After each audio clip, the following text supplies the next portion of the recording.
The Square Ball Podcast.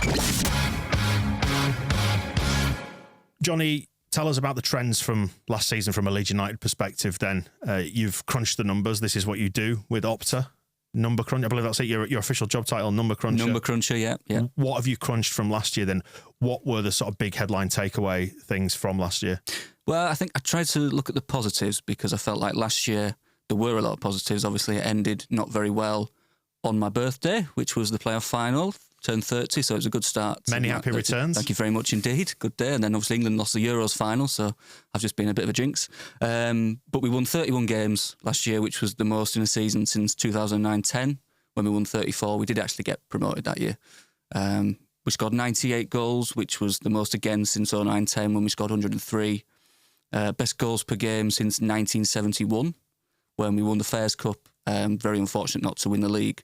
So that's quite good, I would say. Personally, I mean, I as someone going to Ellen Road every week, I enjoyed going last year because I always felt like we were going to win the game. Obviously, on home soil, we were really good until we struggled at the end of the season, unfortunately. But I thought I enjoyed the season as a whole, and there were a lot of good takeaways from it, I think. That's the weird paradox, isn't it, with being at this level? Loads of Leeds fans have said we've enjoyed the Championship more because you get lots of wins, lots of goals in our position.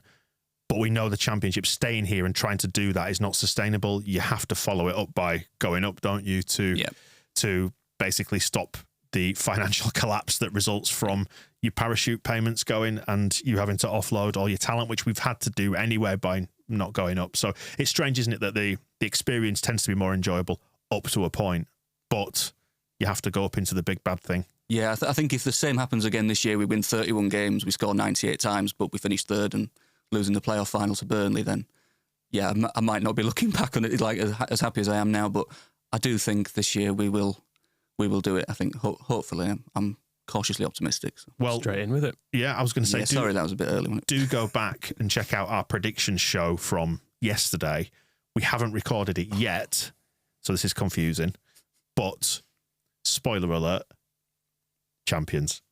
Yeah, I think I'm going to end up saying that too. I might say second to be cautious, right? But that's only because I'm a coward.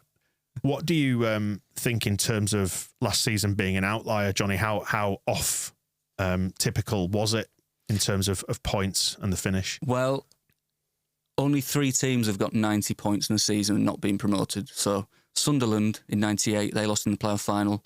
Sheffield United in 2012, they lost in the playoff final. And then, oddly, Leeds in 2008, but obviously we had 15 points deducted. And then we lost in the playoff final. And then obviously it was last season as well with 90 points. I don't know if anybody remembers, but in 2007-8, does anyone remember in the club programme, they put the real League One table rather than the 15 points. So it had us at the top. So it was kind of, it was a nice addition. It was Ken Bates, Batesy, just trying to blame other people, wasn't it? To a large extent. We actually are good here. It's just that some bad people took some points off us. So you've been looking at things we did well. What did we do well? What were the other trends that you spotted? Well, scoring first and winning was a good thing. I think when I came on last year, it was just before we played Millwall and won 3-0, and I don't think we'd scored first in a game yet at that point. We kept conceding first and then coming back. But we won 21 out of 23 games last year in the Championship when we scored first. Only team not to lose when we scored first. Best win percentage when scoring first in the top 4 divisions as well, 91%. We've not lost in the Championship in the last 2 seasons when we scored first since we lost to Derby in the playoffs. Really? 147, drawn 5 when scoring first at this level. So just to clarify, we went in front last year. We didn't lose from that point ever. Yes, scoring first. Yep. Wow. So what does that suggest we should do a lot of this year, Michael? I'm struggling to read between the lines here, but I'm gonna take a wild stab at scoring first and just winning. I agree. From your point of view then, Johnny, what is it there that we're doing that means we don't drop points? Because there were critics of Farkas football last year for it being a bit unadventurous, or is it because we're all hooked on Marcelo Bielsa's football still? And I say that full well. Yeah. I'm sat here in a Bielsa t-shirt. Yeah, I think there is a part of that. I think there was a lot of control in the games when we scored first, keeping hold of the ball. I was looking at the passing numbers, and passes per game last year was the highest in a season that Opta has on record. It was something like well over 700 per game. And under Bielsa, it was around about 600 per game. So we are passing the ball a lot more. And I think when we do score first, there is a lot of keep hold of the ball, and we don't have to stress, we don't have to chase the game. We can just keep hold of it. And there was also an element of, let's give the ball to Somerville and Ruter, and they will do the business as well. But I think everyone just relaxes a little bit more when we score first. So we were officially the best team in the top 4 divisions. That's my takeaway from that. Yeah. With certain filters applied, yes. Is your big takeaway then from an Opta perspective, and with a professional head on, it's just not fair what happened last year? Because that's kind of how I left the season feeling like, oh, that's not fair. What can you do about it? Because Ipswich just kept winning and they were dead good in the end. Yeah, that's basically, I just outputted the numbers and it did come out saying not fair. I mean, when I was looking at, we got 25 points from losing positions, which was the second most behind Ipswich. You're looking at all these numbers and thinking, how did we not actually get promoted last year? We're near the top of all of these tables, and it was just a crazy season. Ipswich were the first promoted team to win 28 games since 1961 in any division. So grow up. Yeah, it's quite irritating, that.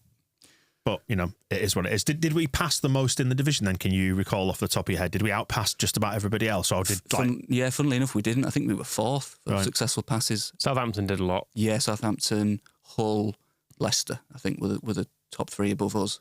Because they did that quite a bit in the playoff final, did Southampton. They just knocked it around, waited for us to sort of get pulled out of position or whatever, and then just bypass our press, which was a bit shit. Happy birthday. Thank you very much. It was a great day. Lovely day.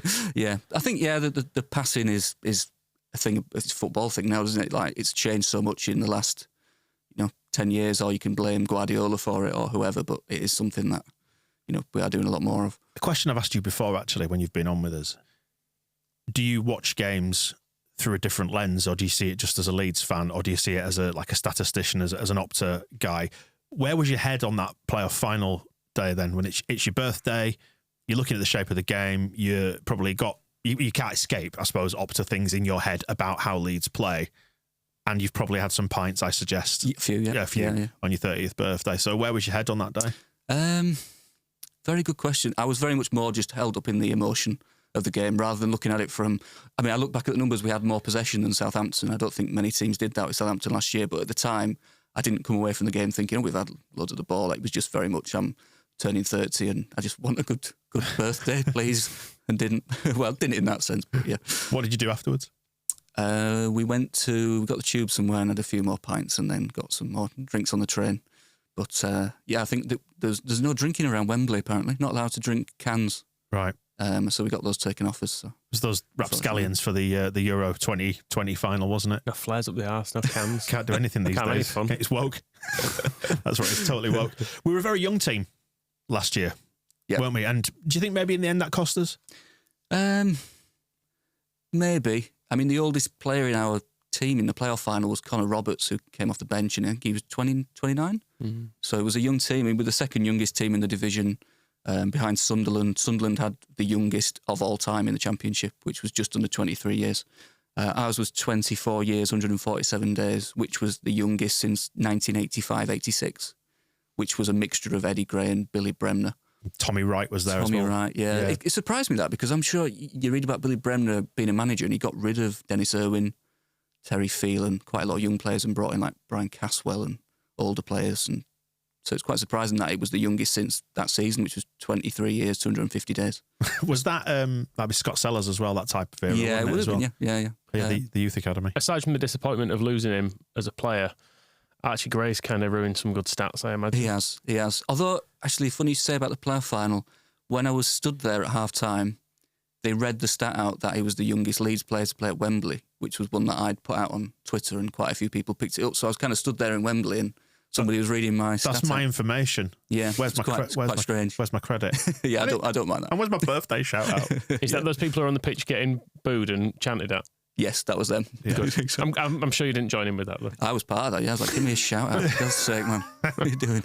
Yeah, I do wonder, what do you think about that, Michael? Like the youth in the side, clearly, like you say, statistically, it was a very young side. Do you think maybe that when we went off the boil towards like the end of the season, that was part of it? They didn't have the experience and the chops having been there before and done it before, because there were sort of noises around when Connor Roberts came in that he had, and he would bring that to the dressing room. Yeah, I mean, we missed a lot of Roberts, didn't we? Because he got injured for a fairly long stretch. So I suppose the bit of experience we lost with Ayling, but then replaced with Roberts, that wasn't there. I don't know. I feel like because in some ways it's a young team, but some of the players like Ampadu and Rodon are still quite young, but they really did feel like leaders in that team. So I don't know. It felt like it was just a loss of form, which we've seen the Bielsa first year. It happened. Yeah, things were going well. All of a sudden, no one could play football anymore. Yeah, what was that for a brief period? The front line in that final, that it was Pirot's up front, wasn't he? And he's still relatively young, isn't he? You forget that. 24, I think. I think sometimes. And yeah, Somerville on one side, Nonto on the other. They're both young men. So maybe just, I don't know. I'm not saying the occasion got to them or the end of the season got to them, but it must have had a bearing on it in some capacity. And then Georgie as well, obviously. Yeah. But then who else would you want up front? Do you think it would have been, if we'd have had Mark Haitley to bring on up front, would that have been a better option for us in the playoff? 60, Michael. 60 now. Mark Haitley's only in the top of my mind because we were talking about, just before we recorded, saying about goals from midfield, which we'll come on to. But I was just thinking of that season and thinking, God, I think we got more goals from midfield in that George Graham season when no one scored. Yeah. And Mark Haitley didn't score. What was it, 27 goals that year? 28 Premier League goals, yeah. Right. Was it Ian Rush on the wing? Yeah. Am I right in saying? Yes. Our dynamic young Welsh That's winger. outrageous. Just like Dan James. Yeah, exactly. In many ways. In much the same way. Do you think we missed Dan James towards the end of last season a little bit? Well, he was the standout from the playoff final, wasn't he? Came on, almost scored, broke his head in half. Yeah. And it was, I suppose on reflection, you think maybe if he'd have come on 10, 15 minutes earlier, could we have got a breakthrough? But it's kind of hindsight, isn't it? I suppose that's the one thing with, I don't know if you've should have given you some prep on this really, but it felt like Farke waited late in games for subs just in general. That's just with the eye test of it rather than any statistical backup. But it was often the case that you were sat there thinking, do something here. Did you track that? Is that something you track, the lateness of subs? Yeah, we do have that. I mean, Southgate got criticised for that as well at the Euros, so it's something that we do try. I'll have to have a look and see if that bears up. But I wonder, I'd be interested to see if that's part of a wider overall trend to do with like players being tired or games that might feature extra time. But obviously you couldn't make that excuse for league games, could you? No. A lot of added time nowadays. Obviously more Premier League, but there is a lot of added time. Yeah, that's true. I suppose we're in the shadow of Bielsa still as well, where he would occasionally hook Calvin Phillips 23 minutes within half an hour because he's like, not working, been booked, come on, off you go. Whereas Farke feels a lot more like he sticks with plan A for a long time, doesn't it? And then puts all the strikers on. I think the worst example of that was probably the QPR game where we got beat 4-0. It was pretty obvious after about 20 minutes this was not working. Yeah. And we just didn't do anything. And we just, But based on the trends that you've picked out from last year, what do you think we can do with this knowledge to take it into the new season, and how can we go one better? Do we actually need to? That's the question, because we're talking about it being a bit an outlier of a season, but if we are to improve based on what we learned from last year, what do we need to do?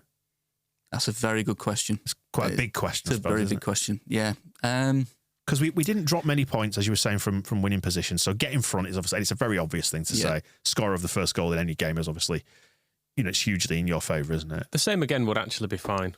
Yeah. That's the truth of it. And the same again, but particularly if you can overcome that sticky start we had where the Birmingham away game that we lost, where the team was all over the place and it was still all mixed up and we had a player on strike and you've got Paveda and Gelhardt and people like that getting game time, which they basically didn't for the rest of the season. If you can just... And Yelder in defence as well. Yeah, if you can just turn a couple of those early season draws, defeats into wins... 100 points. 100 points. Yeah, I think that was the issue last year, wasn't it? It took us until mid-September, early October, I think, to really start get going and get some wins. And then the other thing, I think I remember coming on last year and saying, nobody comes out the blocks fast in the Championship, and Leicester won 12 of the first 13 games, I think. Ipswich were miles ahead. It was like brilliant, yeah. Yeah, you beat me to the punch there with the next question I was going to say. Did you get to the Valencia game? No, I didn't, fortunately. Have you watched any of it back? I got the sense that Leeds are raring to come out of the blocks this season, whereas I look back 12 months to when we faced, was it West Brom on the opening day, or Cardiff, wherever it was, some Championship league. Cardiff, that was whoever, yeah. Yeah, we were 2 down. It was like, oh shit. But not knowing what we were going to find, that's how it felt. And I don't know if that was just the the not knowing what the transition from the Premier League back to the Championship was going to be. I'm not quite sure, but they certainly feel readier than they did last year. I think, we know how they're going to set up now as well, don't we? In terms of how it's going to look. So I think coming down from the Premier League, like you say, was just so miserable. Like those last couple of months in the Premier League, like 5-1 against Palace, 6-1 against Liverpool, and Sam Allardyce, and just like it seems like a different lifetime now, really, because we have had a decent season. Obviously, didn't get promoted, but we've won a lot of games.